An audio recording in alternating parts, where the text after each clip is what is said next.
आज जिला सम्मेलन निश्चित भाव आमर ब्लॉक रो 22टा ब्लॉक एवं महानगर टीम पूरा उपस्थित अच्छा एवं आगामी दिन में संगठन को तृणमूल स्तर को पंचायत लेवल पर्यंत आम केमती नहीं पारू तापाई आज आमर मार्गदर्शन कर राज्य पदाधिकारी आसचंती एवं तांको मार्गदर्शन रे आज गंजाम जिला पूरा पल्ली पर्यंत केमती संगठन रहिबो एवं श्रमिक भाई माने मजदूर भाई माने जो प्रकार निष्पेषित दलित एवं तांकर सुविधा पाइबा वंचित होचंदी सेमानक पई आज एही सम्मेलन निश्चित भावे आमर सफल होईछि एवं एही सम्मेलन में बहुत कार्यकर्ता योगदान करी बहुत जिनस जानिछंती एवं निश्चित भावे संगठन को सशक्त करछि एवं संगठन निश्चित भावे आगामी दिन रे बहुत किछि काम करिवो एही आशा मोर। देखो भारतीय मजदूर संघ संविधान रो नियम अनुसार आमे हमर सांगठनिक विभिन्न जिले में आम वर्षर थरे गोटे वर्षर थरे आमर अधिवेशन करा जाए एवं प्रदेश रे 3 वर्ष रे एवं ऑल इंडिया लेवल रे आम 3 वर्ष रे मध्य अधिवेशन करूँ तेणु से आधार रे आज आम जिला अधिवेशन करुचु ये सांगठनिक ये नियम ये सबू प्रत्येक वर्ष आमर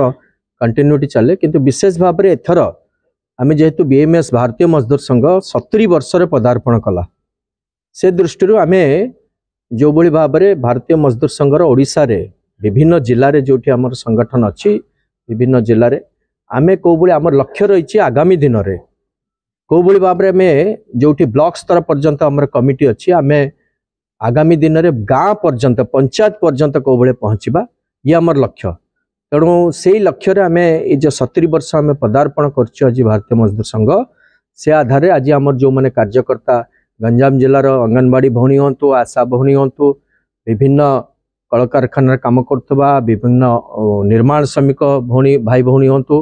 विभिन्न असंगठित क्षेत्र काम करथबा जो मैंने काम कर तथा बीएमएस रो जिला स्तरीय कार्यकर्ता सभापति संपादक और जो मैंने जिला स्तर मध्य कार्यकर्ता समस्ते तांकर सहयोग रे आज एठी गोटे भल अधिवेशन मध्य करछोती आमे राज्य मो सहित मोर उपसभापति मिता महापात्र और संपादक सत्यव्रत परिड़ा मध्य उपस्थित अच्छा आम आज गंजाम जिला आसुलु एवं आगामी दिन में आम कौ बड़ी भाव में जो भाई एटी माइग्रेंट लेबर अच्छा समस्या अच्छी ए विषय भारतीय मजदूर संघ एवं जो नुआ सरकार अच्छा आमर मुख्य दाबी होची जो प्रवासी श्रमिकों स्वतंत्र गोटे वेलफेयर बोर्ड गठन करवा से आम जो सरकार नुआ गठन है आम मुख्यमंत्री सहित भेटिकी आम भारतीय मजदूर संघर प्रदेश स्तरीय समस्त कार्यकर्ता आम कहीचु जे जो बड़ी भाव में जो माइग्रेंट लेबर जो बाहर को जाऊँ ओडिशा छाड़िकी ओडिशा रे कौ बड़िया व्यवस्था करा कौ बड़िया सी कौ बड़िया ये रही पारे बाहर को जीवे ना से दृष्टि स्वतंत्र भाव में गोटे वेलफेयर बोर्ड गठन करातु एवं सेमाने मध्य एवं तांकर गोटे चर्चा आलोचना चलती से विषय तांकर ऑफिसर लेवल से आम आशा करुचु निश्चित भाव में किछि दिन भितर से किसी गोटे घोषणा करेंगे प्रवासी श्रमिकों आउ आमर जो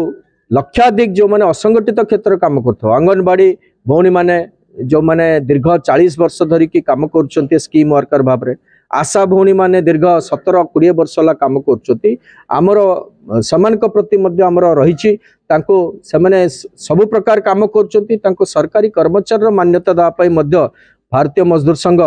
दीर्घ दिन दाबी रखी आज दाबी रखुची एवं असंगठित क्षेत्र जो मैंने काम कर कौ बड़ी सामाजिक सुरक्षा पाइबे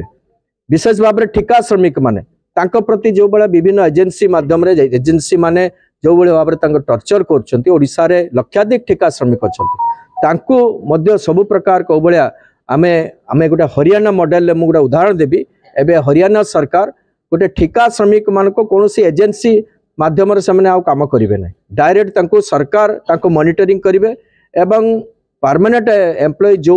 सुविधा पाँच ठिका श्रमिक से सुविधा पाइबे केवल नाटी रही से परमानेंट एम्प्लॉय ये ठिका श्रमिक तेणु से आधार आम चाहूँ हरियाणा मॉडल को एटी ओडिशा सरकार तुरंत ग्रहण करतु और ठिका श्रमिक जो लक्षाधिक ठिका श्रमिक अच्छा प्रति ध्यान दियंतु।